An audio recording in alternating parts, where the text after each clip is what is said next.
étaient à 100% les gens qui avaient fait la révolution, qui avaient renversé Yanukovych, et les méchants étaient forcément les russophones.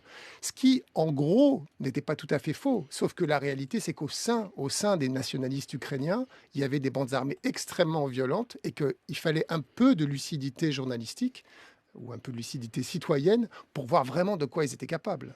En tout cas, ce documentaire, il fait pas l'unanimité, il faut bien le dire. Il y Ouais, a eu plusieurs articles assez critiques sur votre film. Alors, il y a eu des articles de spécialistes de l'Ukraine, il y a eu aussi un militant, article de spécialiste militants. militant. Oui. Il y a eu un article du Monde aussi qui parlait de votre vision, je cite, déformée de l'Ukraine.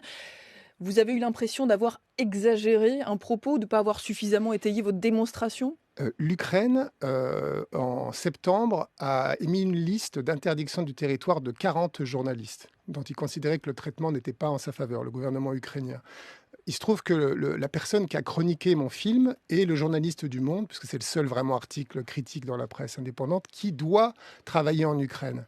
Donc effectivement, je dirais, j'arrive, je mets en lumière des zones qui allaient rester dans la pénombre. Il me dit: «J'exagère». Mais il faut savoir que travailler en Ukraine, c'est pas facile.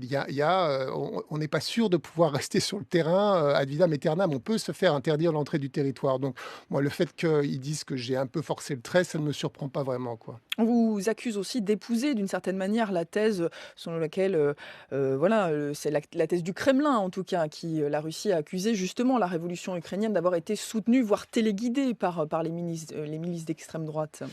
Alors, par rapport à ça, moi, j'ai une réponse très simple, c'est que je me dis quand on me dit: «Ouais, mais vous faites la propagande du Kremlin», moi, je ne fais pas la propagande du Kremlin, puisque je dis dans le film qu'ils sont des agresseurs, qu'ils ont envahi le pays avec leurs hommes et leurs armes et leurs chars.